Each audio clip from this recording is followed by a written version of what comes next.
La Llorona.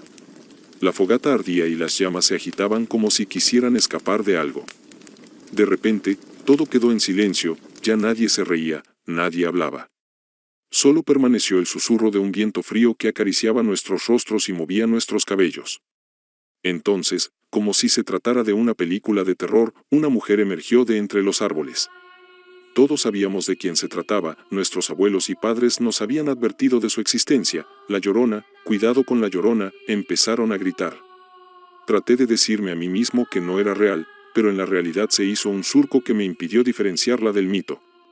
La mujer gritaba y sentí que mi piel se estremecía. Miré los rostros de los demás y una palidez extraña los había invadido. Sus cuerpos estaban quietos como si temieran llamar la atención de aquel ente. No puedo negarlo, yo también tenía miedo. Quise moverme, pero la Llorona estaba demasiado cerca de mí, las piernas simplemente no me respondían. De pronto, sus gritos cesaron y una calma tenebrosa invadió el ambiente. Sin embargo, el silencio no duró mucho. De pronto, la Llorona levantó el velo que le cubría el rostro. Como si se tratara de un rito demoníaco, dejó al descubierto su rostro pálido y demacrado. Sus ojos parecían hurgar en lo más profundo del alma. Me miró e intenté desviar la vista, pero algo me lo impedía. La contemplé, y entonces comenzó a hablar. Fue su culpa. La culpa de ese hombre. Él me engañó, me destrozó el corazón. Yo lo amaba, pero éramos muy distintos.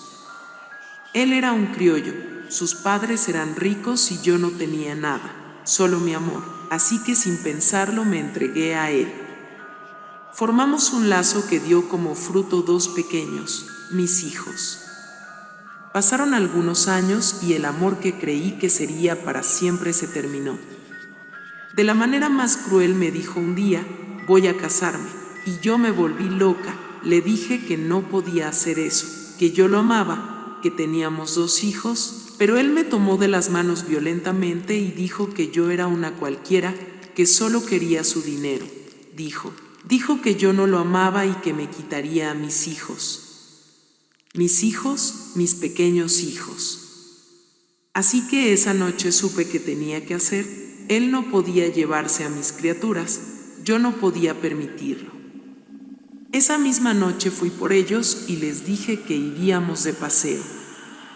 Caminamos, mis hijos iban muy contentos, recuerdo sus saltitos y su alegría tan infantil, tan inocente.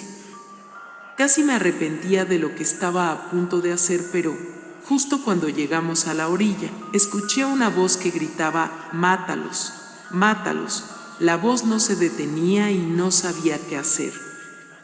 Quería que se callara, pero no lo hacía. Una terrible ira me invadió y recordé al canalla que me había humillado, que quería quitarme a mis hijos. Sentí como todo el amor que le tenía se transformaba en odio. Sin pensarlo más tiempo tomé a mis hijos y los sumergí en el agua. Los niños luchaban por su vida, daban golpes al agua, pero yo no dejaba de presionar sus cabezas hasta que de repente ya no se movían. Entonces comprendí lo que había hecho. La voz ya no hablaba y un dolor agudo, como espada, me trepó por el cuerpo y se incrustó en mi pecho. Había matado a mis hijos. Yo, su propia madre, quien tenía que cuidarlos y protegerlos. El espectro terminó el relato y una lágrima tras otra humedecía su rostro. Me pregunté cómo podía un hombre usar de esa forma a una mujer. También me alarmó que una madre pudiera asesinar a sus hijos y, peor aún, me heló la idea de hasta cuándo tendría que vivir con la carga de tan terrible dolor. La Llorona nos lanzó una última mirada.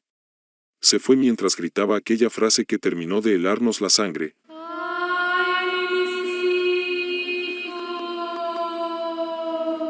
En ese momento, hasta el aire pareció entristecerse.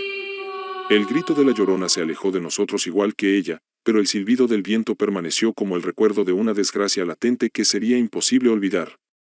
Gracias por escuchar.